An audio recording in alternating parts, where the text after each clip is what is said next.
Hello everyone, welcome back to our channel. Commerce ലോകത്തെ മറ്റൊരു important ടേമായ GNP ആണ് നമ്മൾ ഇന്ന് നോക്കാൻ പോകുന്നത്. ടേമിൽ നിന്ന് തന്നെ തുടങ്ങാം.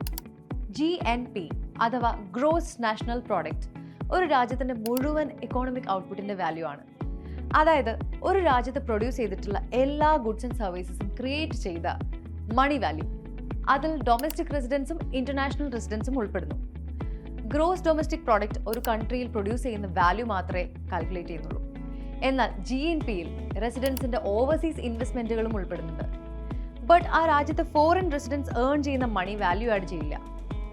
ഗ്ലോബൽ ലെവലിൽ ഒരു നാഷൻ്റെ എക്കോണമിക് പെർഫോമൻസ് ഇൻഡിക്കേറ്റ് ചെയ്യുന്ന കീ എലമെൻ്റ് ആണ് GNP. GDPയെ പറ്റിയുള്ള ഒരു ഡീറ്റെയിൽഡ് വീഡിയോ ചാനലിൽ അപ്ലോഡ് ചെയ്തിട്ടുണ്ട്. Do check it out for A better understanding. എന്തുകൊണ്ടാണ് GNP ഇമ്പോർട്ടൻ്റ് ആവുന്നതെന്ന് നോക്കാം.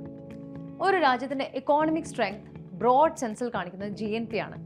ഫോർ ഇൻസ്റ്റൻസ്, ഒരു കൺട്രിക്ക് എബ്രോഡ് കൺട്രീസിൽ ഹ്യൂജ് ഇൻവെസ്റ്റ്മെൻറ്റ്സ് ഉണ്ടെങ്കിൽ ആ ഇൻവെസ്റ്റ്മെൻറ്റുകളുടെ ഇൻകമും അതിൻ്റെ GNPയിൽ റിഫ്ലക്റ്റ് ആവും. ഇനി ഒരു കൺട്രി ഫോറിൻ ലേബറിനെ ഹെവിലി റിലൈ ചെയ്യുകയാണെങ്കിൽ ഇൻവെസ്റ്റ്മെൻറ്റ്സ് കൺട്രിയുടെ ഉള്ളിൽ തന്നെയാണ് വരുന്നതെങ്കിൽ GDPയേക്കാളും GNP കുറയാൻ സാധ്യതയുണ്ട്. അതുപോലെ ആ രാജ്യം എക്കോണമിക് ആക്ടിവിറ്റീസിന് വേണ്ടി മറ്റുള്ള രാജ്യത്തെ ഡിപ്പെൻഡ് ചെയ്യുന്നുണ്ട് എന്നുള്ളതും ഹൈലൈറ്റ് ചെയ്യപ്പെടും. GNP മനസ്സിലാക്കുന്നത് പോളിസി ക്രിയേഷനിൽ ഹെൽപ്പ് ചെയ്യും. നേഷൻ്റെ ഗ്രോത്ത് ഫോസ്റ്റർ ചെയ്യുന്ന ഓവറോൾ എക്കോണമിക് ഹെൽത്ത് ബെറ്റർ ആക്കുന്ന പോളിസീസ് ക്രിയേറ്റ് ചെയ്യാൻ ഗവൺമെൻറ്റ്സും പോളിസി മേക്കേഴ്സും GNP ഡിപ്പെൻഡ് ചെയ്യാറുണ്ട്. ഫോർ എക്സാമ്പിൾ, GNP വളരുകയാണെങ്കിൽ ആ കൺട്രിയിലെ ഡൊമസ്റ്റിക് ആൻഡ് ഇൻ്റർനാഷണൽ റെസിഡൻസ് കൂടുതൽ ഏൺ ചെയ്യുന്നുണ്ടെന്നാണ് അർത്ഥം. ഹെൽത്ത് കെയറിലും ഇൻഫ്രാസ്ട്രക്ചറിലും എഡ്യൂക്കേഷനിലും ഇൻവെസ്റ്റ്മെൻറ്റുകൾ കൂട്ടാൻ ഇത് സഹായിക്കും. ഇനി അഥവാ ഒരു കൺട്രിക്ക് ഡിക്ലൈനിങ് GNP ആണെങ്കിൽ ഇക്കോണമിക് ഡിഫിക്കൽട്ടീസ് ആണ് അത് സിഗ്നൽ ചെയ്യുന്നത്. ഈ സിറ്റുവേഷനിൽ പോളിസി മേക്കേഴ്സ് ഗ്രോത്തും സ്റ്റെബിലിറ്റിയും എൻഷുർ ചെയ്യാൻ വേണ്ട മെഷേഴ്സ് എടുക്കണം. പല കൺട്രീസിൻ്റെ എക്കോണമിക് പെർഫോമൻസ് കമ്പയർ ചെയ്യാനുള്ള ഒരു വാല്യൂബിൾ ടൂളാണ് GNP. GNPയിലൂടെ ഡൊമസ്റ്റിക് പ്രൊഡക്ഷനും ഇൻ്റർനാഷണൽ എക്കോണമിക് ആക്ടിവിറ്റീസും കൺസിഡർ ചെയ്ത് ഒരു നേഷൻ എത്രത്തോളം നന്നായാണ് പെർഫോം ചെയ്യുന്നതെന്ന് മനസ്സിലാക്കാൻ പറ്റും. ഈ കമ്പാരിറ്റീവ് അനാലിസിസിലൂടെ ഗ്ലോബൽ ഇക്കോണമിക് സിറ്റുവേഷൻസ് മനസ്സിലാക്കാം. കൂടാതെ ഇൻ്റർനാഷണൽ ട്രേഡിനെയും ഇൻവെസ്റ്റ്മെൻറ്റിനെയും GNP ഇൻഫ്ലുവൻസ് ചെയ്യും. ഫോർ എക്സാമ്പിൾ, ഇൻവെസ്റ്റേഴ്സിന് GNP നോക്കി ഒരു പെർട്ടിക്കുലർ കൺട്രിയിലെ ഇൻവെസ്റ്റ്മെൻറ്റിൽ നിന്നും എത്ര റിട്ടേൺസ് കിട്ടുമെന്ന് അറിയാൻ കഴിയും. ഒരു നേഷൻ്റെ സ്റ്റാൻഡേർഡ് ഓഫ് ലിവിംഗ് അസസ് ചെയ്യണമെങ്കിൽ GNP നോക്കിയാൽ മതി. ഹയർ GNP എന്ന് വെച്ചാൽ ഹൈ സാലറി ഓഫ് റെസിഡൻസ് എന്നാണ്.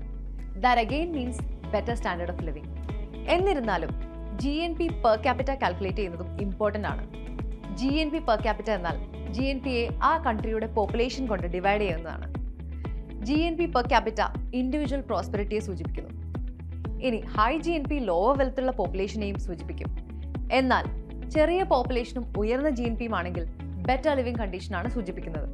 GNPയുടെ ഒരു ലിമിറ്റേഷൻ എന്താണെന്ന് പറയട്ടെ. GNP ബ്രോഡ് ഇക്കോണമിക് വ്യൂ തരുമെങ്കിലും ഒരു കൺട്രിയിലെ ഇൻകം ഇനീക്വാലിറ്റിയെ പറ്റി യാതൊന്നും പറയില്ല. അതായത് ഉയർന്ന GNP overall economic growth suggest ചെയ്യും. ബട്ട് ഈ ഗ്രോത്ത് എല്ലാ റെസിഡൻസിനും ബെനിഫിഷ്യൽ ആണോ എന്ന് പോർട്രേ ചെയ്യുന്നില്ല. അതുപോലെ എൻവയോൺമെൻറ്റൽ ഡിഗ്രഡേഷനും നാച്ചുറൽ റിസോഴ്സസിൻ്റെ വേസ്റ്റേജും ഒന്നും കൺസിഡർ ചെയ്യുന്നില്ല.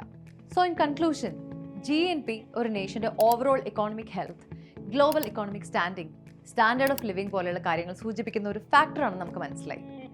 GNP അനലൈസ് ചെയ്താൽ നാഷണൽ ആൻഡ് ഇൻ്റർനാഷണൽ എക്കോണമിക് ആക്ടിവിറ്റീസിൻ്റെ കോംപ്ലക്സിറ്റീസ് മനസ്സിലാക്കാനും പോളിസി, ഇൻവെസ്റ്റ്മെൻറ്റ്, കൊമേഴ്സ് പോലെയുള്ള കാര്യങ്ങളിൽ ഇൻഫോംഡ് ഡിസിഷൻസ് എടുക്കാൻ ഹെൽപ്പ് ചെയ്യും. കോൺസെപ്റ്റ് മനസ്സിലായി എന്ന് വിശ്വസിക്കുന്നു. Thank you for watching this video. If you have any further queries, feel free to ask us in the comments.